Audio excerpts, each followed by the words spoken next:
Hey, it's Seth here from Just Bricks. Welcome to another set review. This is the LEGO passenger train. It's set number 60050.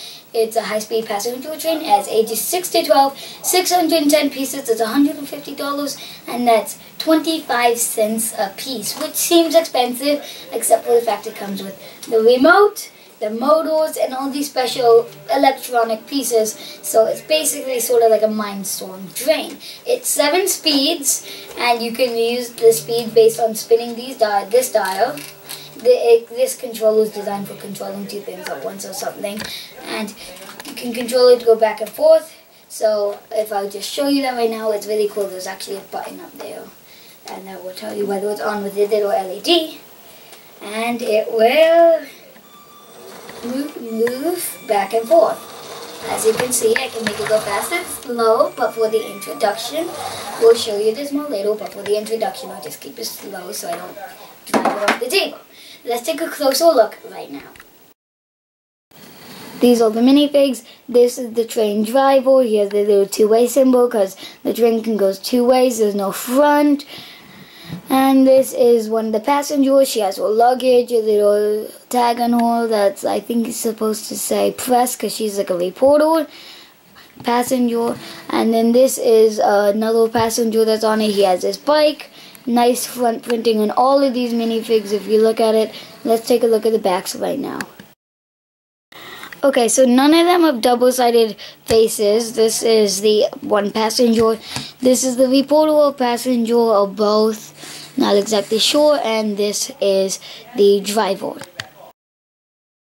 By the way, this is sort of a side note. There's like these little lights there and this thing over the track so that people can like drive over it. I think this guy was looking a bike over it so you can like take the bike over it and stuff.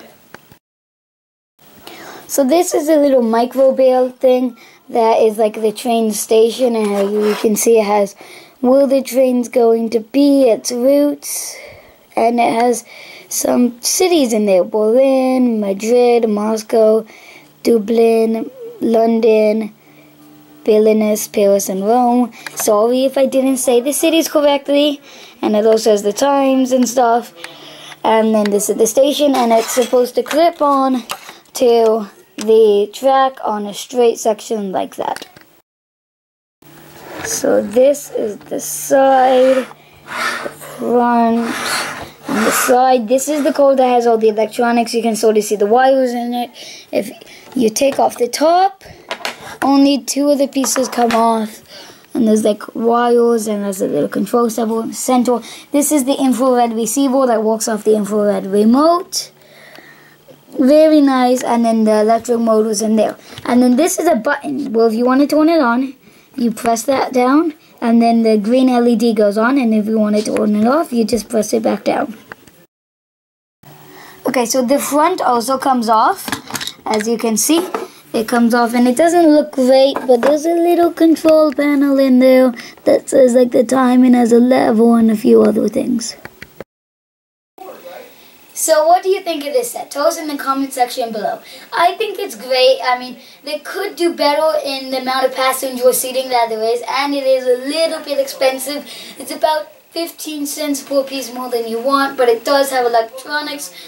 And the electronics, I also think, take up too much room. I mean, you can squeeze them in there and have like more room for a minifig, because it only fits 8 passengers. I mean 8, and it fits 2 drivers, so that's a total of 10 people fitting in this whole behemoth. And then the track also takes up a lot of room because the curves are so wide and round. Me and Ian, if we're going to put it in our city, we're thinking about elevating it up on little towers that connect to the bottom of the tracks to hold the whole thing in the air, but the tracks don't even have a lot of connection points in the bottom. So it's not great for a passenger train. The price, I think, is a little high, and the electronics take up a little bit too much room. But on the other hand, it is a passenger train. I mean, you can't get a passenger train. You can't make a mock passenger train. And also, it doesn't have doors on the side. So you have to sort of lift off the roof and have the LEGO people jump in and then close it back up. which I think is sad. You need to have walking doors on the side of your train, or at least have something on the end where instead of this little puny window, you have actual doors walking on it. So I'm going to rate this set as 7.5 because it's good, but it also has a few issues. You tell us your rating in the comment section below. Don't forget to like, comment, and subscribe, and we'll see you next time here on It's Just Bricks. So this is the train. It didn't fit on the table, so we put it on the ground. By the way, it falls off the track a lot at full speed, so I don't suggest running it at full speed. So this is it running at speed 1, and then we can go to speed 2, speed 3, speed 4, and now I'm going to press the emergency brake.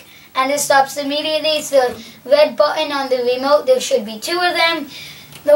Right under the little knob that controls the train, it does it. As you can see, the back coat's already almost falling off. So if I go back again, it's going to fall off.